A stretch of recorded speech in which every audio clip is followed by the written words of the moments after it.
You know, in the years to follow, we may look back on this day as one of the most interesting and important days in the modern political history of our country. I've been saying this almost every day for the past 3 years, but today really was something. I mean, it's just a Ukraine storm hit Washington in a bigly way. We have moved past Watergate into Floodgate. Was an incredible day. We heard live testimony today from the key man in the middle of all this, Trump's ambassador to the EU, Gordon Sondland. This is not a never-Trumper. This is not a civil servant. This is not a Democrat. This is one of Trump's wealthiest donors, a multi-millionaire hotel magnate, a man who's given his position after he donated $1 million to Trump's inauguration fund. He was the quid pro tasked with handling the quo in Trump's bungled effort to smear Joe and Hunter Biden. All along, Trump was saying, Ambassador Sondland will say there was no quid pro quo. And so today, Sondland took the stand and said this. I know that members of this committee frequently frame these complicated issues in the form of a simple question. Was there a quid pro quo? As I testified previously, with regard to the requested White House call and the White House meeting, the answer is yes. And just like that, Donald Trump's defense disappeared faster than he downs a bucket of KFC. I mean, it doesn't make sense. This doesn't make sense. He tweeted so many times there was no quid pro quo. Look at all these tweets. They're all right there. And not only did he tweet it, he said it too. There was no quid pro quo. No quid pro quo. No quid pro quo. No quid pro quo. No quid pro quo. No quid pro quo. No quid pro quo. No quid pro quo. No quid pro quo. No quid pro quo. No quid pro quo. No quid pro quo. No quid pro quo. No quid pro quo. I'm impressed that he can say it. I will say that. Why does it always sound like he's yelling through a broken Burger King drive-thru window?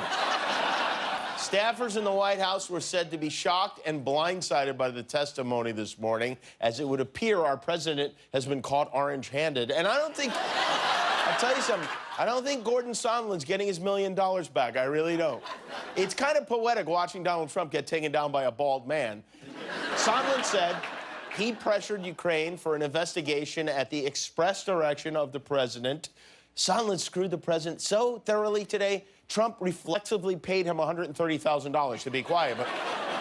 And as bad a day as it was for Donald Trump, may have even been worse for Rudy Giuliani. Somebody's going to pay for this, and it may very well be America's mayor. Mr. Giuliani conveyed to Secretary Perry, Ambassador Volker, and others that President Trump wanted a public statement from President Zelensky committing to investigations of Burisma and the 2016 election. Mr. Giuliani expressed those requests directly to the Ukrainians, and Mr. Giuliani also expressed those requests directly to us. We all understood that these prerequisites for the White House call and the White House meeting reflected President Trump's desires and requirements. Well, that's big. That could be the nail in Giuliani's coffin, which is especially problematic because that's where he sleeps. And Sondland said he and others did not want to work with Giuliani, but they had to play the hand they were dealt by the president. And this is maybe the Trumpiest part of the whole deal.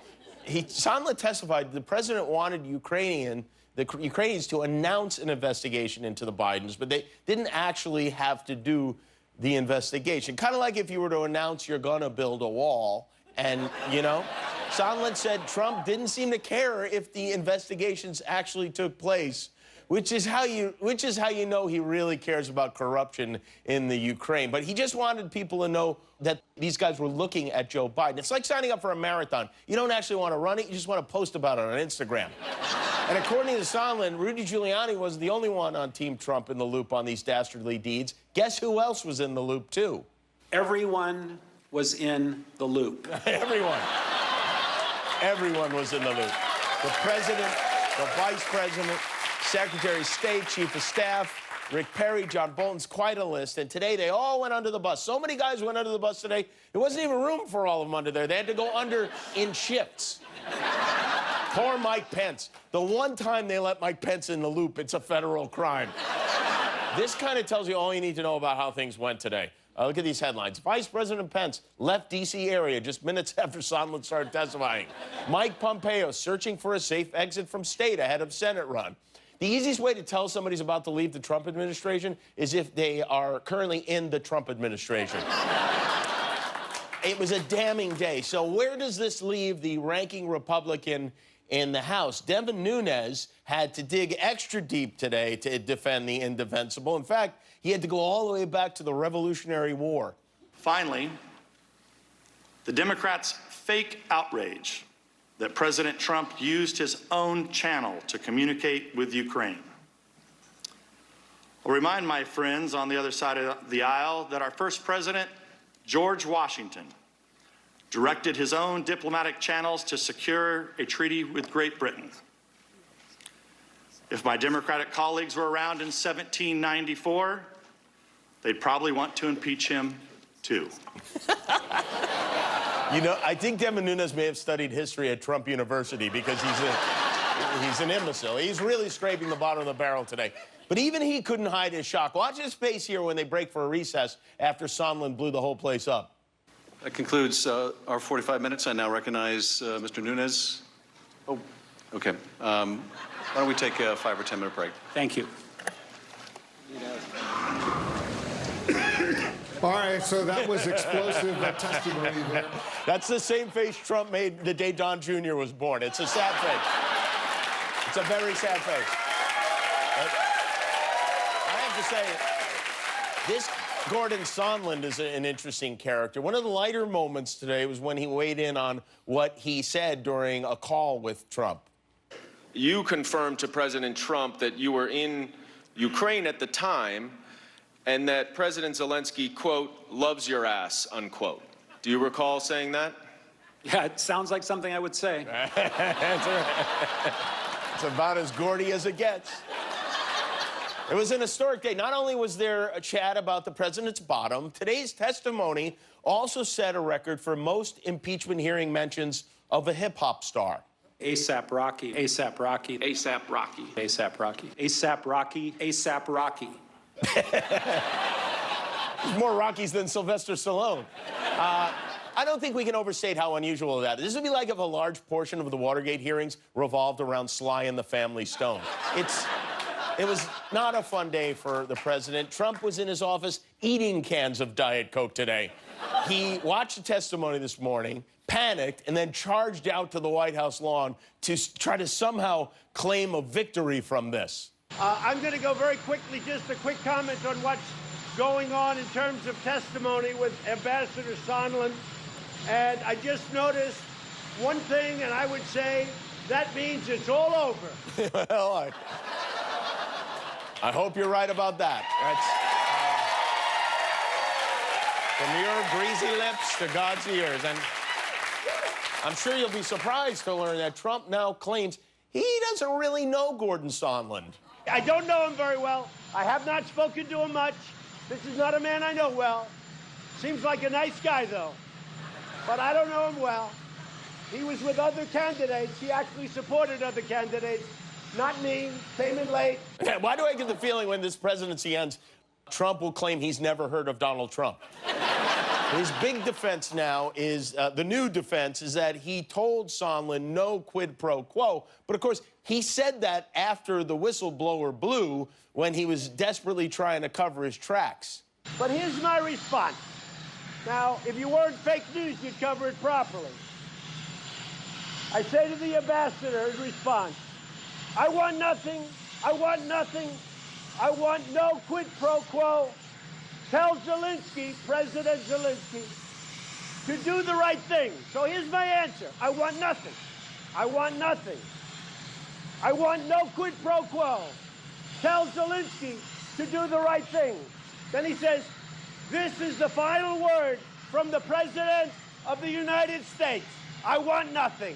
Thank you, folks. Have a good time. I'm going to Texas. I'm not coming back. You know, usually when Trump screams, I want nothing, is when the White House orders salad for lunch. But he doesn't seem okay. Has anyone considered the possibility that that unscheduled visit he made to Walter Reed Hospital over the weekend was to get his doctor to implant a cyanide tooth? In the meantime, as if that all wasn't enough political theater, there was a Democratic debate tonight. This is the first debate ever to begin with a round of tequila shots. They must have been so... Why are they even having a debate today? The White House is imploding. Just take a knee and run out the clock.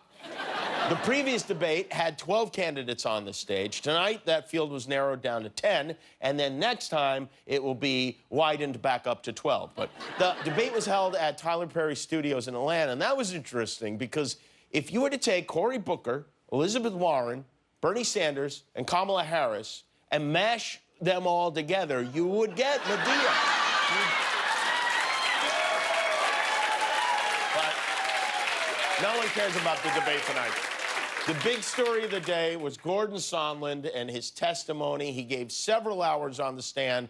They covered a lot, but I still have questions, so we tracked him down, and he's joining us now from Washington, D.C. Thank you for joining us tonight, Ambassador. Oh. Wait. Ambassador, are you still at the hearing? That's correct. I thought it ended hours ago.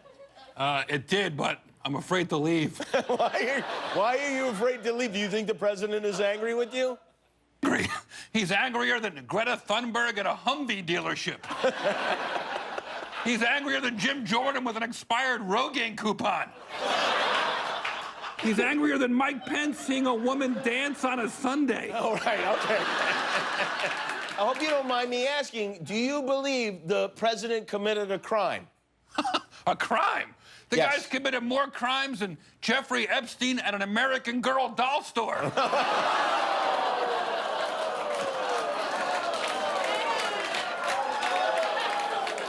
The president's more red-handed than Robert Kraft's masseuse,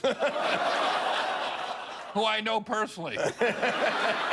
He's more crooked than Michael Jackson's penis, allegedly.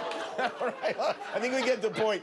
I think we get the point here about the president. The only thing he's obstructed more than justice are his own arteries. I've personally seen the president dip his cheeseburgers in mayonnaise. He makes your security guy, Guillermo, look like Wilmer Valderrama. Oh, no, hey now, leave Guillermo out of this. Hey, by the way, for those who are unfamiliar with your history, how did you come to become the ambassador to the EU? Interesting story. Have you heard of money? Yeah? Yes. I gave Trump a lot of that. Okay. And he made me the ambassador. That's how it works. It's called a quid pro quo, Jimmy. Google it. I will. And I know you had the testimony, but how would you describe your relationship with the president today? I'd say it's ASAP Rocky. Okay. Because the president is now saying he doesn't really know you. Seriously? Yeah, seriously. What is that, your phone? You need to get that? No. It's probably just Giuliani butt dialing me again. Okay, we'll wait if you want to take the call. Go ahead, yeah. Stick, I'm gonna rip out your heart, deep fry it, and cover it in Arby's horsey sauce. Oh, my God. I'll have to get back to you. That's my wife. Okay, well, she sounds lovely. Where do you think, Ambassador, you will go from here? I'll be doing what any disgraced member of this administration would do. Dancing with the stars! Well, thank you for your time, Ambassador. That's Ambassador Gordon Sondland, everybody. Hi, I'm Jimmy Kimmel. I hope you enjoyed that video. Hit subscribe, and all your dreams will come true, assuming your dreams are to watch more YouTube videos.